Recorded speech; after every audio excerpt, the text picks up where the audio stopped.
New reporting today about the DOJ criminal investigation into January 6th that's inched a little bit closer to the ex-president in recent weeks.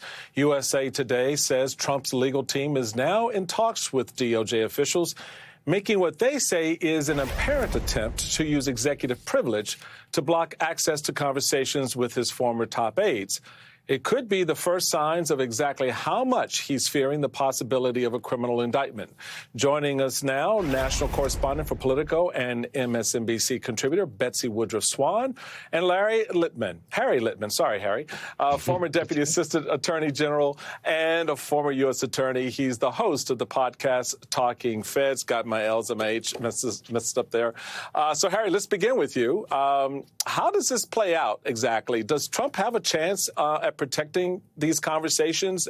Because he's already lost his executive privilege argument to the committee. That's right. It's pretty interesting. He obviously is panicked when Cipollone and Philbin get subpoenaed, and by the way, it shows he doesn't trust them not to give away the store. The law is very strongly against him, and so they rush to the department. But what are they gonna say then? Normally, a defense attorney comes to see a prosecutor, and of course, the prosecutor will say, "Come on in," but the prosecutor will listen, not talk, not show his hand, and the defense attorney will give some kind of legal argument. Not much to say here.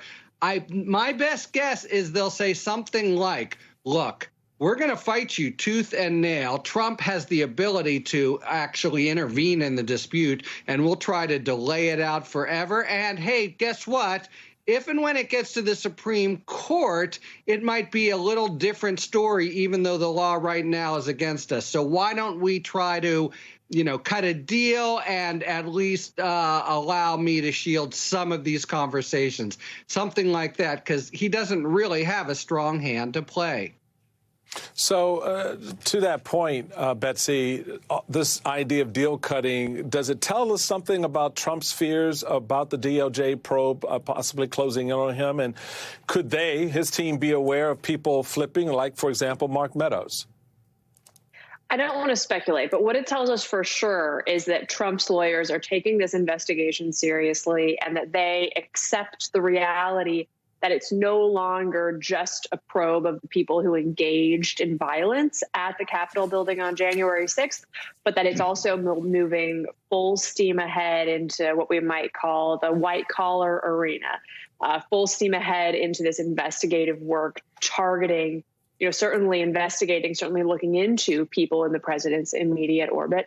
And when that's happening, of course, any reasonable defense lawyer would start thinking, well, who's next on the agenda? The problem for Trump from an executive privilege standpoint is sort of twofold. First, Trump's lawyers don't have just a massive amount of leverage in talks with the Justice Department because there's no one higher up than Trump on the priority list who he could plausibly flip against. People who are lower down in sort of the organizational hierarchies of groups that the Justice Department investigates often have lots of leverage because they can offer information, potential testimony at trials, other types of cooperation and insight that would make it easier for the Justice Department to go after bigger fish.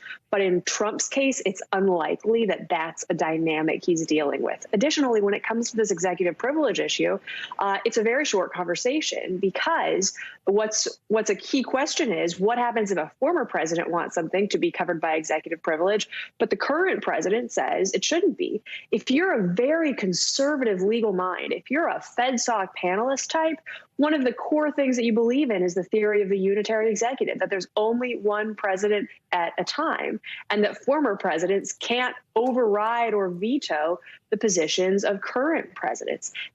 That's likely to end the conversation when it comes to litigation about whether or not Trump can try to veto President Biden's position on these executive privilege questions.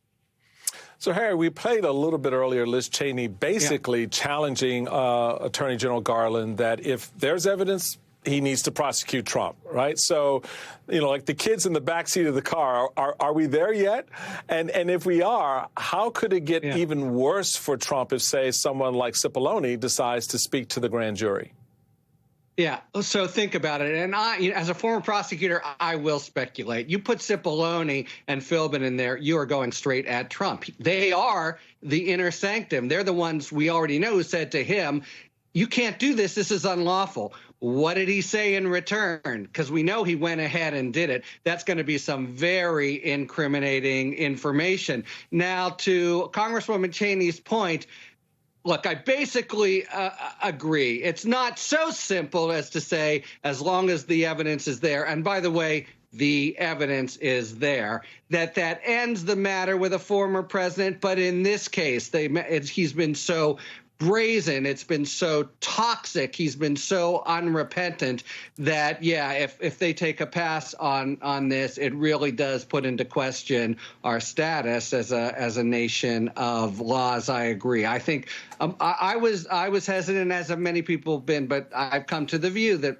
the only thing worse than prosecuting him would be not prosecuting him. Betsy, you have some brand new reporting out that Doug Mastriano is threatening to back off his interview with the January 6th committee if they don't let his lawyers record the session. So is this again about election disinformation? Mastriano several months ago said that he would participate, he would cooperate with the January 6th committee, and he turned over documents. The vast majority of the content of the documents he turned over was public social media postings. At the time, he said he'd also participate in a voluntary interview. But since the January 6th committee aired those hearings that we all watched, that very effectively used brief video clips from witnesses to make the case against Trump, Mastriano's lawyer is taking a different perspective, saying that they believe the committee could try to release selectively edited clips designed to harm Mastriano's gubernatorial campaign in Pennsylvania, where he's the Republican nominee for that powerful job. So Mastriano's lawyer has told the committee that Mastriano will only show up if Mastriano can make his own copy, his own recording of the interview that would be conducted, so that they'd be able to release basically counter clips to try to contextualize anything that the committee puts out. I can tell you that this particular pitch is totally dead in the water with the Select Committee. In the past, they also haven't allowed other witnesses to engage in the same practice. And what that means is that we're likely to face a standoff here that will result either in civil litigation or the committee having to weigh whether or not they try to take more aggressive steps to force Mastriano to come in and answer questions, or to try to seek punishment for him for not answering questions. It's likely to become very tense in the months leading up to one of the most important midterm races, which is the race for the Pennsylvania governor's mansion. That race is really important because the Pennsylvania governor is the top election administrator in a key swing state. Whoever wins that race is going to play a key role in administering an election in the 2024 presidential race. The stakes are extremely high, and that means that whatever Mastriano does next, whatever the committee does next, has the potential to be quite consequential. Yes, to make as much of a mess of it as they possibly can. Betsy Woodruff-Swan and Harry Litman, thank you both very much.